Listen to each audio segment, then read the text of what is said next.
The man you're about to meet is famous in the UK and beyond. And while London is his home, he was born in Nigeria, where he lived the first 9 years of his life. Muyiwa Olarewaju has been the host of CBN's TPI program since 2010. Here we go. He's also a famous British gospel singer, songwriter, and radio host.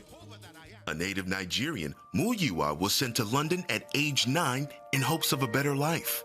Instead, he experienced instability, chaos, and trauma. The one place he felt loved was at church. In 2020, after years of success in music, Muyiwa was appointed Officer of the Order of the British Empire for his service to music. Please welcome to the 700 Club the host of CBN's TPI program and much more, Muyiwa Olarewaju. It's wonderful to have you here. Thank you. You were saying in all the years that you've come here and been doing this, this is your first time in this studio. I'm telling you, the TPI folks, they've kept me in the corner. They kept me in the cupboard. Sequestered. They didn't want me to see the luscious parts of the house. Well, we're so glad to have you with us today. You have had so many awards and you have done so many remarkable things. And you are I had to read this because I don't know what this is. You're the first Christian artist appointed Officer of the Order of the British Empire.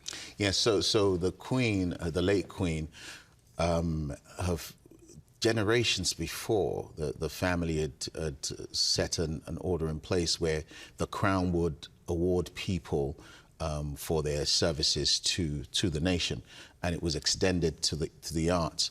Now, in our country, in the UK, I mean, there are different levels. There's the MBE, member of the British Empire. There's the OBE, which I got. There's the CBE, which is high, and then there's knighthood and all the rest. Did she actually award it to you? So it was during the COVID period, so she was rather sick. Everybody was. But I'd had the opportunity to meet her a few times and her son. So it was the future king who awarded it to me, and it was quite an experience. Just as wonderful, yes. It was well, you are still so active in music, in performance, and for 15 years you've been doing our Turning Point International program. Your audience is vast.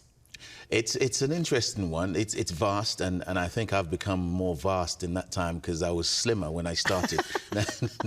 now suck in the stomach every time. I understand, Muyiwa.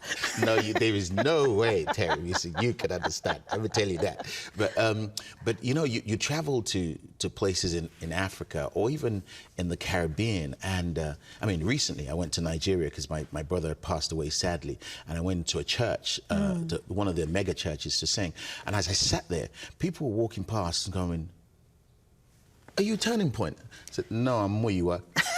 So when I got on stage and I said to the audience, and this is a church with 10,000 members or so, I said, "How many of you watch Turning Point?" I was like, oh, that's awesome. It is quite encouraging, especially when you hear the stories people tell that, I was sick, or I was a Muslim and gave my life to Christ, a Turning Point. Or those who say, I used to watch you as a 7-year-old and, now I'm older. It's all very encouraging. Let's go back further, not further than 7, but a little bit after that in your life, because God has taken you on such a journey.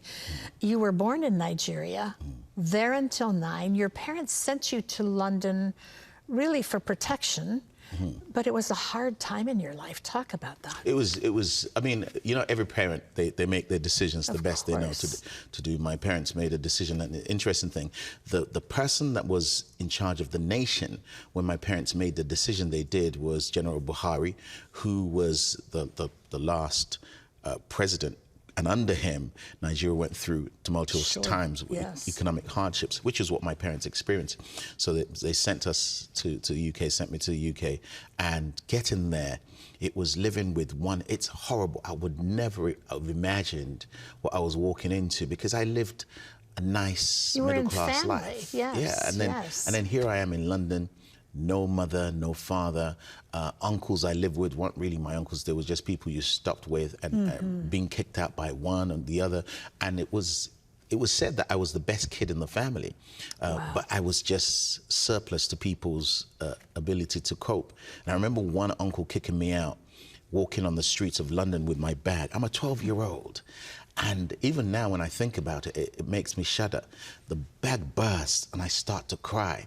And the streets of London, they're vicious. I mean, people just carried on walking. And I cried even more thinking, because I felt... There's nobody. I felt invisible. I felt unloved. I felt all those things.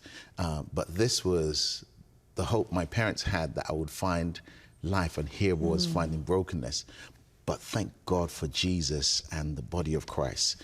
It's been a saving grace. Well, it's such an incredible story to me of something, of your parents doing what they thought was best, it becoming such a negative situation for you. I mean, really, for a child, all of that lack of belonging, lack of acceptance, lack of identity. And yet, God used it all, just as he promises in Romans 8:28. He used it all, and here you are today, singing, performing, sharing Jesus with vast audiences of people.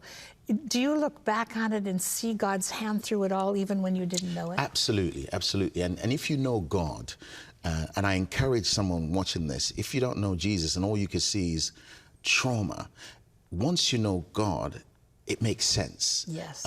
You may not be able to, but it makes sense, because a younger brother of mine, Travis Green, has a song called Made Away. When you tell the story of the song, we sing it and we get real high in church. The story of the song is quite a hard story. But so for me, I can say we're standing here only because he made it. He moved mountains. He caused walls to fall, walls of depression, walls of rejection, walls of heartbreak. God caused that to fall. But I had to know him first, because without knowing him, none of it would have made sense. Once you know him, it's holy ground. Absolutely, absolutely. Thank you for being with us today. I just want to ask all of you at home, pray for him, because he has such a tremendous God opportunity to speak to people about the love of God. And we just are so grateful that you're doing that with CBN's Turning Point and all the other avenues God's open. God bless you. And thank you for letting me wear my purple. Yeah, we require it. Bless you, my friend. Thank you for coming.